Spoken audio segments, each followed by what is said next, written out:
అందరికీ నమస్కారం. నా పేరు పొట్టి మల్లేష్ అంటారు. నేను చాలా సినిమాలో చేశాను. పొట్టి మల్లేష్. డైరెక్టర్ రామ్ కుమార్ అన్న నాకు ఎప్పటి నుంటో పరిచయాలు ఉన్నాయి. గణపతి బొప్ప మోరియా అనే సినిమా మామూలుగా హీరోలను బేస్ చేసుకొని స్టోరీలు రాస్తుంటారు. కానీ నాలాంటి వాళ్ళ మీద స్టోరీ రాసుకోవడం అంటే ఇది ఆశ్చర్యాత్మకమైన విషయమే. గణపతి బొప్ప మోరియా అంటే గణపతి అంటే ఒక మరుగుజ్జువాడు, నేను ఒక మరుగుజ్జు.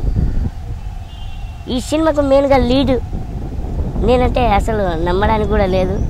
కానీ గణపతి బొప్ప మోరియా అనేది ఖచ్చితంగా అందరు చూడాల్సింది. ఎంటర్టైన్మెంట్ బాగుంటుంది, మంచి సీన్స్ ఉన్నాయి, బాధపడేటి ఉన్నాయి. చూడడానికి అసలు అందరూ చూడాల్సిందే గణపతి బొప్ప మోరియా. అన్నయ్య, అసలు గణపతి బొప్ప మోరియా అంటే ఏంటి? ఇప్పుడు నేను ఎంత సిల్లీగా అడిగానో, ఎంత ప్రస్థానంతో అడిగానో మీరు ఇదే సినిమాలో చూడబోతున్నారు. భలే ఛాన్స్లలో నన్ను పిల్లలు ప్రేమించారు, పెద్దోళ్ళేమో నన్ను చాలా ఇష్టపడ్డారు, కుర్రోళ్ళేమో చాలా సరదా పడ్డారు. అలాగే ఈ సినిమాలో 3 కథలు ఉంటాయి. 3 కథలు మీ ఫ్యామిలీ మొత్తం కూర్చుని చూడడానికి చాలా బాగుంటుంది.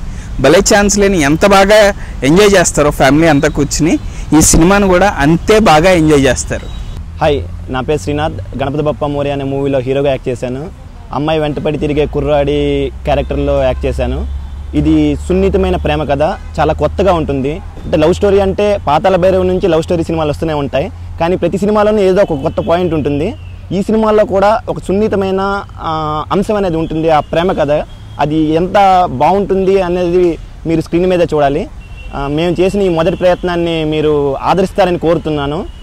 తప్పకుండా మా సినిమా పెద్ద సక్సెస్ సాధించే విధంగా ఆశీర్వదిస్తారని కోరుకుంటున్నాను. అందరూ చెప్పే విషయమే, మా సినిమాకు కూడా మేము చాలా కష్టపడ్డాం, శ్రమించాం. సో మా ఈ ప్రయత్నాన్ని మీరు అందరూ ఆశీర్వదిస్తారని మనస్ఫూర్తిగా కోరుకుంటున్నాను. Thank you. నమస్కారం అండి, నా పేరు రామ్ కుమార్. నేను గణపతి బొప్ప మోరియా సినిమా డైరెక్టర్ని.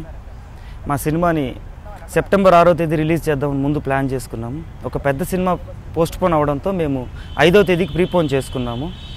ఈ సినిమాలో ముఖ్యంగా 3 కథలు ఉంటాయి. ఒక లవ్ స్టోరీ, ఒక యాస్పైరింగ్ డైరెక్టర్ స్టోరీ, ఒక అన్నదమ్ముల కథ. ఇది టోటల్ ఫ్యామిలీ ఎంటర్టైనర్. 5వ తేదీ రిలీజ్ అయ్యే ఈ సినిమాని మీరు అందరూ చూసి ఆదరిస్తారని కోరుకుంటున్నాను. నమస్కారం.